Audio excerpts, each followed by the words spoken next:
Number 6 है। Chapter number हम 1 पढ़ रहे हैं, मैट्रिसेस एंड डिटर्मिनेंट्स। और डेफिनेशन से स्टार्ट करते हैं डिटर्मिनेंट ऑफ मैट्रिक्स की। Let A be a square matrix, then the determinant of A is denoted by determinant of A. एक ये मेथड है इसको डिटर्मिनेंट को जो है वो डिनोट करने का, और या फिर हम इसको इस तरह से डिटर्मिनेंट को डिनोट कर सकते हैं। इन जनरल जो मतलब डिटर्मिनेंट फाइंड करने का जो तरीका है ये जनरल फॉर्म में लिखा हुआ है। ए का determinant is equal to this determinant into ये मैट्रिक्स ए लिखा हुआ है। अभी हमने क्रॉस मल्टीप्लाई करवा देना है इसको। और दूसरा ये कि जिस तरह से हम लोग डिनोट कर रहे हैं डिटर्मिनेंट को, इसी तरह से जो उसकी मैट्रिक्स है उसको भी इसी फॉर्म में लिखेंगे। ठीक है, तो अब क्या है, ए डी माइनस यानी क्रॉस मल्टीप्लाई करवाया, ए को डी से मल्टीप्लाई करवा दिया माइनस फॉर्मूले का, और बी को सी से मल्टीप्लाई करवा दिया, इज इक्वल्स टू लैम्डा, मतलब कोई lambda is a real number. Okay, तो ये रियल नंबर को शो कर रहा है। इसका मतलब ये है कि हमारे पास हम नेक्स्ट जितने भी क्वेश्चंस करेंगे, डिटर्मिनेंट फाइंड करेंगे जितने भी मैट्रिसेस का, उनका आंसर हमेशा रियल नंबर में ही आएगा। ओके, इसकी एक एग्जांपल करते हैं। Let B is equal to 3 2 1 and -1। इसका डिटर्मिनेंट फॉर्म में इसको लिख दिया। क्रॉस मल्टीप्लाई करवा रहे हैं, यहाँ पे 3 को 1 से मल्टीप्लाई करवाते हैं तो -3 एंड माइनस फॉर्मूले का ये वाला, और 2 को 1 से मल्टीप्लाई करवाया तो 2 आ गया। तो इनको जब 3 एंड 2 इज इक्वल टू -5 आ गया, तो ये इसका डिटर्मिनेंट आ गया। नेक्स्ट एग्जाम्पल एक और लिया हमने यहाँ पे, A is equal to 4 3 -2 and 2। Again इसको डिटर्मिनेंट के फॉर्म में लिखा। ब्रैकेट्स को हमने यूँ इस तरह से सीधी सीधी लाइंस के अंदर मैट्रिक जो हमारे पास एंट्रीज हैं उनको यूँ लाइंस में इनके गिरजे हमें लाइंस लगा देंगे। ठीक है, स्क्वायर ब्रैकेट्स की जगह पे हम यूँ लाइंस लगा देंगे। ठीक है, डिटर्मिनेंट के फॉर्म में इसको लिखा।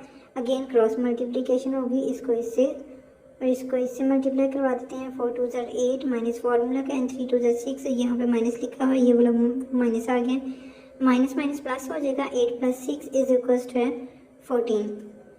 ये हमारे पास डिटर्मिनेंट के 2 एग्जांपल्स हैं। एंड यहाँ पे हम जनरल मेथड लिखा हुआ था, और उसकी डेफिनेशन यही है। बेसिकली उसकी definition he determinant of matrix की डेफिनेशन भी यही है, उसका जनरल जो मेथड है सॉल्व करने का वो भी यही है। अभी हम मूव करते हैं नेक्स्ट पे। नेक्स्ट हमारे पास है जी singular and non singular matrix क्या होते हैं हमारे पास। Square matrix A is called singular if A का डिटर्मिनेंट इज इक्वल टू 0। अगर ए का डिटर्मिनेंट ए हमारे पास क्या है, square matrix. Square matrix means that कि उसकी number of rose and columns equal होंगे। ठीक है, तो उस अगर हमारे पास स्क्वायर मैट्रिक्स का डिटर्मिनेंट इज इक्वल टू 0 आ जाता है तो वो हमारे पास सिंगुलर मैट्रिक्स होगा। इन केस नॉन सिंगुलर को भी इसी तरह पहले देख लेते हैं कि यहाँ पे भी हमारे पास कोई सा भी स्क्वायर मैट्रिक्स होगा, और वो उस वक्त नॉन सिंगुलर होगा अगर उसका determinant not is equal to 0 आता है। अगर डिटर्मिनेंट इज इक्वल टू 0 है तो मीन्स दैट हमारे पास जो मैट्रिक्स है वो सिंगुलर है, और अगर नॉट इज इक्वल टू 0 आएगा तो इट मीन्स दैट का जो मैट्रिक्स है हमारे पास वो नॉन सिंगुलर है। इसकी एग्जांपल देख लेते हैं। ये हमारे पास ये वाला मैट्रिक्स गिवन है। ओके, इसका डिटर्मिनेंट लिया यहाँ पे क्रॉस मल्टीप्लिकेशन, 0 को 1 से मल्टीप्लाई करवाया 0 एंड माइनस फॉर्मूले का, 0 को 4 से मल्टीप्लाई करवाया तो 0 आ जाएगा, is equal to 0। Means that कि ए का डिटर्मिनेंट 0 के इक्वल आ गया, so A is A singular matrix. Non singular की एग्जांपल देखते हैं तो सिंपल इसका डिटर्मिनेंट लिया है क्रॉस मल्टीप्लिकेशन, 2 - 0 2 1 2 एंड 0 को 4 से मल्टीप्लाई करवाया तो 0, अंदर जो नेगेटिव का साइन है ये फॉर्मूले का है, is equal to 2 which is not is equal to 0। It means that A का determinant is not is equal to 0, so E is non singular matrix. Now adjoint of matrix क्या होता है। Adjoint of square matrix, again square matrix. हमने determinant लेना है तो हमारे पास स्क्वायर मैट्रिक्स होना चाहिए। हम सिंगुलर और नॉन सिंगुलर मैट्रिसेस अगर हमने फाइंड आउट करने हैं फिर भी हमारे पास स्क्वायर मैट्रिक्स होना चाहिए। और अब हम एडजॉइंट ऑफ मैट्रिक्स की बात कर रहे हैं तो फिर हमारे पास जो है जो मैट्रिक्स होगा वो स्क्वायर होगा। Adjoint of square matrix A is obtained by interchanging the diagonal entries and changing the sign of other entries. ठीक है, अब इसको डिनोट किस तरह से करते हैं, इसको यूँ ही लिखते हैं एडजॉइंट लिख के। पहले एडजॉइंट लिखना है एंड देन ए लिख देना। ए हमारे पास मैट्रिक्स है और ये एडजॉइंट का साइन है। ठीक है, यहाँ पे हमने एक मैट्रिक्स लिया A is equal to small ABCD। Now adjoint of A यहाँ पे हमने किया क्या है डेफिनेशन के इंटरचेंज हम लोग करेंगे डायगोनल एंट्रीज को। ठीक है, इंटरचेंज कर देना, यानी ए यहाँ पे लिखा हुआ है ना, ए बी, तो यहाँ ए डी लिखा हुआ है, सॉरी, तो ए डी को, इन दोनों वैल्यूज़ को हमने इंटरचेंज, इनकी पोजीशंस को चेंज कर देना है। मीन्स दैट कि यहाँ पे देखें डी ए, यहाँ पे ए डी था, यहाँ पे हमने डी ए कर दिया, इनकी पोजीशंस को चेंज कर दिया है। और जो दूसरी एंट्रीज होंगी उनके हमने साइंस चेंज करने हैं। तो यहाँ पे बी और सी है, यहाँ पे माइनस बी एंड माइनस सी आ जाएगा, तो ये हमारे पास एडजॉइंट आ जाएगा। यहाँ इसकी एक एग्जांपल ले लेते हैं। एग्जांपल नहीं ली हुई मैंने, एग्जांपल देखिए, ये मैं यहाँ पे एक मैट्रिक्स लेती हूँ, ए इज इक्वल्स टू 1 2 4 2। इसका एडजॉइंट अब लेना है मैंने। एडजॉइंट इज इक्वल्स टू क्या है जी, हमारे पास डायगोनल एंट्रीज कौन सी हैं, 2 एंड 1, इनकी हमने पोजीशन चेंज कर देनी है, 2 एंड 1 ऐसे।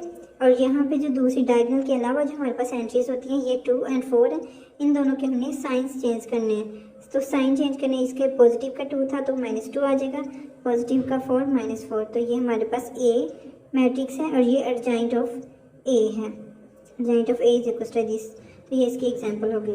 अभी मूव करते हैं नेक्स्ट पे। नेक्स्ट है हमारे पास multiplicative inverse of non singular matrix. तो इसमें सिंपल हमारे पास ए और बी दो हमारे पास जो है वो स्क्वायर मैट्रिसेस हैं ऑफ सेम ऑर्डर, यानी स्क्वायर मैट्रिक्स है दोनों, तो मतलब उनका ऑर्डर तो सेम होगा ही होगा। Then A and B said to be multiplicative inverse of each other if A B is equal to B A. Means that कि अगर हम ए को बी से मल्टीप्लाई करवाएं या फिर बी को ए से मल्टीप्लाई करवाएं, दोनों को करवाना है। ए को बी से मल्टीप्लाई करवाने से भी हमारे पास इनवर्स मैट्रिक्स वो आइडेंटिटी मैट्रिक्स आ रहा हो, और बी को ए से मल्टीप्लाई करवाने के बाद भी हमारे पास आइडेंटिटी मैट्रिक्स है, तो वो हमारे पास, तो फिर ये दोनों जो ए और बी हैं ये एक दूसरे के इनवर्स हो जाएंगे, ठीक है, मल्टीप्लिकेटिव इनवर्स होंगे। ए जो है वो मल्टीप्लिकेटिव इनवर्स होगा बी मैट्रिक्स का। इनवर्स ऑफ मैट्रिक्स है वो पॉसिबल कब होते हैं, अगर हमारे पास मैट्रिक्स नॉन सिंगुलर हो तभी हम लोग जो हैं वो एक इनवर्स ले सकते हैं किसी मैट्रिक्स का। In case matrix is non singular means that कि हम लोग ए मैट्रिक्स ले रहे हैं या बी मैट्रिक्स, ए और बी दोनों के पहले हम चेक कर लेंगे। अगर इन दोनों का determinant not is equal to 0 आता है, फिर ही हम लोग जो है इनके इन्वर्सेस ले सकते हैं, ठीक है। ये इस लाइन का मतलब ये है। अब क्या inverse of matrix using adjoint method. Adjoint ये formula basically inverse of matrix using adjoint matrix का फॉर्मूला ये है, M inverse is equal to adjoint of M over M. यहाँ पे मैंने एम लिखा हुआ है, मैंने वैसे खुद से सपोज किया कि मेरा मैट्रिक्स है उसका नाम एम है, तो अब यहाँ पे ए बी सी डी कोई भी मैट्रिक्स जो है नाम मैट्रिक्स का नाम जो है वो कोई भी दे सकते हैं, ए बी सी डी कुछ भी लिख सकते हैं। यहाँ पे इस मैंने वैसे लिखा हुआ है, मेरी मर्जी, मैंने यहाँ पे एम लिखा है। आप यहाँ पे इस मैट्रिक्स को कोई भी नाम दे सकते हैं, खुद से सपोज कर सकते हैं। तो मैट्रिक्स मैंने लिया है M is equal to 1 -1 and -3, और इसका भी मैंने डिटर्मिनेंट लिया है। डिटर्मिनेंट को पीछे लिखा बताया मैंने कि इसको इस तरह से डिनोट करते हैं, लिखते किस तरह से हैं। अब इसको हमने क्रॉस मल्टीप्लाई करवाते हैं उसके बाद, ठीक है। तो ये हमने क्रॉस मल्टीप्लिकेशन करवा दी, 3 2 -6 एंड -4 मिलेगा ये वाला। अगेन 1 को 1 से मल्टीप्लाई करवाया तो -1 प्लस हो जाएगा, -6 + 1, और यहाँ क्योंकि ग्रेटर जो टर्म है हमारे पास उसके साथ नेगेटिव का साइन आ रहा है, तो यहाँ पे -6 + 1, तो इसलिए आंसर के साथ भी माइनस आ रहा है। This is not is equal to 0, इसका मतलब इसका इन्वर्स पॉसिबल है। ये ऊपर हमने पढ़ी है कि नॉन सिंगुलर मैट्रिक्स होगा तो उसका इन्वर्स पॉसिबल होगा। तो ये हमारे पास नॉन सिंगुलर मैट्रिक्स आ गया m, तो इसका मतलब हम इसका इन्वर्स फाइंड आउट कर सकते हैं। अब हम एडजॉइंट फाइंड करेंगे, इस वाले मैट्रिक्स का एडजॉइंट फाइंड करेंगे। तो m हमारे पास है 2 1 -1 एंड -3, ये डायगोनल एंट्रीज 2 एंड -3 हैं, तो इनकी हमने पोजीशंस चेंज कर देनी है। -3 इसकी जगह पे चले जाएगा और ये नीचे आ जाएगा सेकंड रो में। तो ये हमने यहाँ पे इनकी पोजीशंस चेंज की, एंड जो अदर एंट्रीज होती हैं उनके साइन चेंज करने होते हैं। तो ये माइनस का था ये पॉजिटिव का हो गया, और ये पॉजिटिव का था ये नेगेटिव का हमने लिख दिया, तो ये हमारे पास एडजॉइंट आ गया। अब इस हमने डिटर्मिनेंट भी फाइंड कर लिया एम मैट्रिक्स का, और जॉइंट भी फाइंड कर लिया। अब इन दोनों की वैल्यूज़ को हम इस फॉर्मूले में पुट करते हैं, adjoint of M over M का डिटर्मिनेंट। वैल्यूज़ पुट की, ये M inverse adjoint of M लिखा हुआ है ओवर m का डिटर्मिनेंट हमारे पास -5 था वो लिख लिया। अब ये जो नीचे हमारे पास डिटर्मिनेंट की वैल्यू आती है इसको सारी एंट्रीज के साथ डिवाइड करवा देते हैं। तो -3 by -5, -1 by -5, 1 by -5 and 2 by -5 इन सब के साथ डिवाइड करवा दिया। अब ये नेगेटिव का साइन कैंसिल हो जाएगा, यहाँ पे भी नेगेटिव और नेगेटिव का साइन जो है ये कैंसिल हो जाएगा, ये दोनों टर्म पॉजिटिव में चले जाएंगी और यहाँ पे ये एज इट इज़ रहेंगी -1/5 -2/5। ओके, ये इनको मैंने ये कैंसिलेशन करवा के इस मैट्रिक्स को लिख लिया। अब हमें कैसे पता चलेगा कि ये जो हमने इन्वर्स लिया है ये हमारे पास ठीक भी है कि नहीं है, मतलब हमने ले लिया है, इतना लंबा प्रोसेस करके हमने इसका इन्वर्स फाइंड आउट तो कर लिया, अब हमें पता क्या चलेगा कि हमारा आंसर ठीक भी है कि नहीं। इसके लिए हम वेरिफिकेशन करवाएंगे। वेरिफिकेशन किस तरह से करवाएंगे कि हमारे पास जो इन्वर्स मैट्रिक्स आया है उसको और जो गिवन मैट्रिक्स था हमारे पास m, इन दोनों को हम मल्टीप्लाई करवा दें। मल्टीप्लाई करवाने से आंसर जो हमारे पास आइडेंटिटी मैट्रिक्स आना चाहिए। आइडेंटिटी मैट्रिक्स आएगा तो इट मीन्स दैट जो हमारा इन्वर्स आया है वो ठीक है। और अगर इन दोनों को इन्वर्स को और गिवन मैट्रिक्स m को मल्टीप्लाई करवाने से आइडेंटिटी मैट्रिक्स नहीं आ रहा तो इसका मतलब है जो हमने इन्वर्स फाइंड किया है, m मैट्रिक्स का जो इन्वर्स फाइंड किया है वो हमारे पास ठीक नहीं है, उसमें कुछ ना कुछ हमने गड़बड़ कर दी हुई है। वेरिफिकेशन देखते हैं।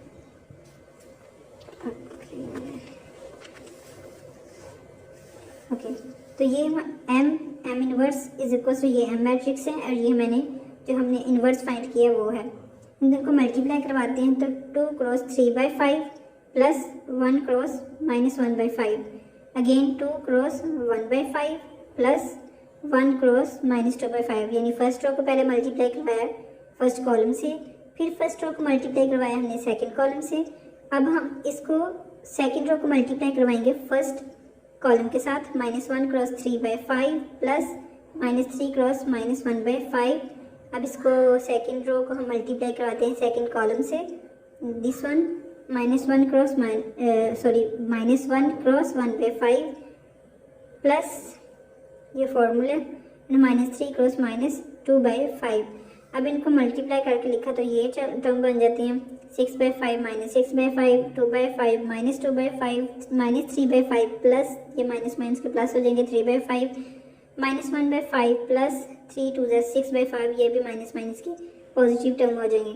अब 6 - 1/5 ठीक है, इनका एलसीएम लेके लिख लिया और ये दोनों तो कैंसिल हो जाते हैं, 2/5 -2/5 कैंसिल, 3/5 एंड -3/5 कैंसिल, -1 प्लस 6/5 इसको इस तरह से लिख लिया।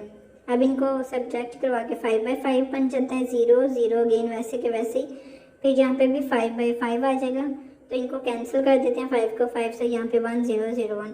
इट मीन्स दैट जो मैंने इन्वर्स लिया है m इन्वर्स लिया है ये वाली जो टर्म है मेरे पास ये इसका आंसर बिल्कुल ठीक आया है। अब हम एक्सरसाइज स्टार्ट करते हैं। तो एक्सरसाइज में find the determinant of following matrices. Matrix जो क्वेश्चन नंबर 1 है पहले वो लिखते हैं जी। A इज इक्वल्स टू हमारे पास है -1 1 2 एंड 0। इसको सॉल्व करते हैं। ओके, A का डिटर्मिनेंट लेना है, मैं यहीं पे से स्टार्ट कर रही हूँ। इसको मैट्रिक्स की फॉर्म में लिखा, ठीक है, -1 1 2 एंड 0। अब इसकी हमने क्रॉस मल्टीप्लिकेशन करवा दी, ठीक है, विच इज इक्वल्स टू 0 को 1 से मल्टीप्लाई करवाए थे 0 माइनस फॉर्मूले का 2 1 जब 2, तो दिस इज इक्वल्स टू -2, ठीक है। तो ये इसका आ गया हमारे पास आंसर। अब हम क्वेश्चन नंबर 2 लिखते हैं यहाँ पे। Okay, B is equals to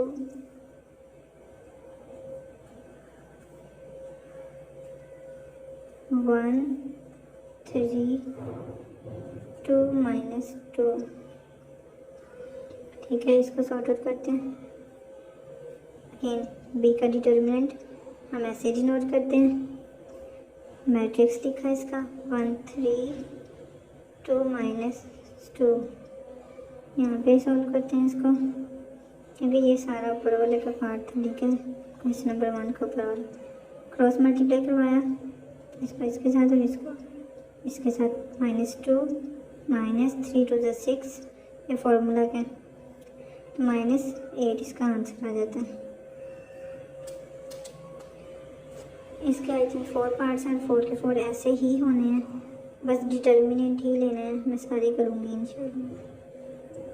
okay, B and C is equals to 3 2 2 and is 2। Solve करते हैं। सी का डिटर्मिनेंट लिया हमने, मैट्रिक्स लिखा 3 2 2 एंड 2, क्रॉस मल्टीप्लिकेशन ये इसके साथ, यानी पहले 3 2 6 माइनस फॉर्मूला का and 2 2 4, this is equal to 2, इसका आ जाता है आंसर। ओके, अब क्वेश्चन नंबर 4, क्वेश्चन नंबर 1 का 4 वाला पार्ट चाहिए वाला। Okay, D is equals to 3 2 1 4 3 2 1 4। इसको सॉल्व करते हैं। डी का डिटरमिनेंट लिया is equals to 3 2 1 4, cross multiply यहाँ पे कर लेते हैं नीचे, एंड 3 4 ज़ा 12 माइनस फार्मूला का एंड 2 1 ज़ा 2, 12 में से 2 निकालते हैं तो 10 रह जाते हैं। माइनस करें, 12 में से 2 को माइनस किया तो हमारे पास 10 आ गया। तो ये हमारे पास क्वेश्चन नंबर 1 कंप्लीट हो गया। अब हम लोग मूव ऑन करते हैं क्वेश्चन नंबर 2 पे। तो क्वेश्चन नंबर जो 2 है वो हमारे पास क्या है,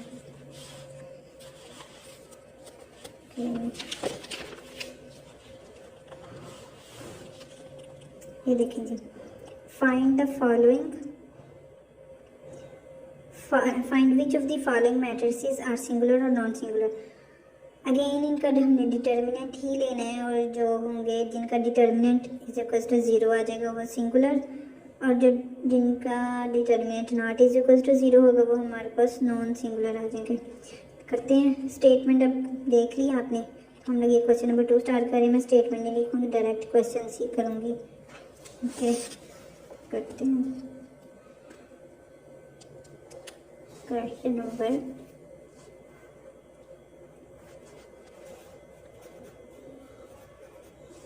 2।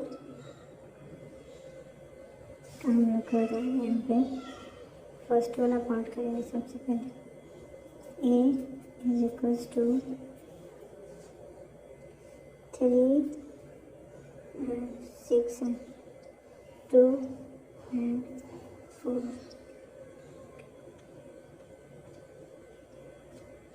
ये है। अगेन इसका डिटर्मिनेंट लेते हैं। ए का determinant is equals to 3 6 2 4, cross multiply 4 3 ज़ा 12 and again 12 is equals to 0 आ गया। ठीक है, इसका मतलब ये हुआ कि ए का डिटर्मिनेंट इज इक्वल्स टू 0, तो ये हमारे पास सिंगुलर है। ओके, अब इसका सेकंड,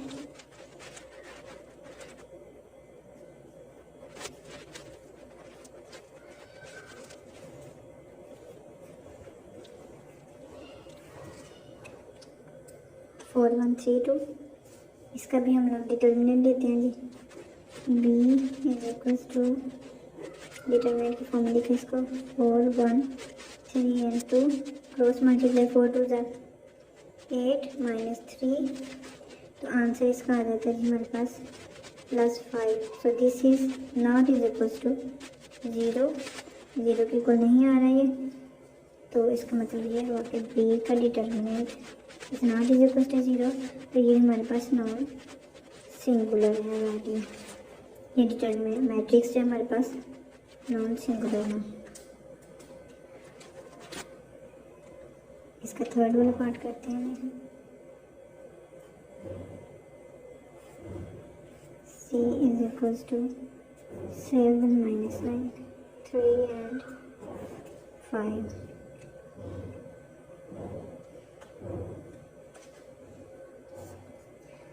डिटर्मिनेंट लिया सी का, 7 minus 9 3 5 35 7 5 are 35 and 3 9s are minus फॉर्मूले का और माइनस ये जो वैल्यू के साथ है 3 9s are 27 and 35 minus plus है 27। तो यहाँ पे हमारे पास 57 में 62 आई थिंक सो इसका आंसर ये बन रहा है। अब इसका हमने लास्ट वाला पार्ट रह गया, क्वेश्चन नंबर 2 का ये सॉल्व करते हैं 4 वाला। और क्वेश्चन तो लिखा है d is equals to 5 minus 10 minus 2 and 4। ये इसको सॉल्व करते हैं। d का determinant is equals to 5 minus 10 minus 2 and 4। Cross multiply करवाते हैं। 5 4 ज़ा 20 माइनस इंटू फिर 10 2 ज़ा 20, इसका ये माइनस माइनस कैंसिल हो जाते हैं तो ये भी 0 आ गया। इसका मतलब है कि हमारे पास d का डिटर्मिनेंट इज इक्वल टू 0। तो ये हमारे पास सिंगुलर है, ये नॉन सिंगुलर है, सिंगुलर है।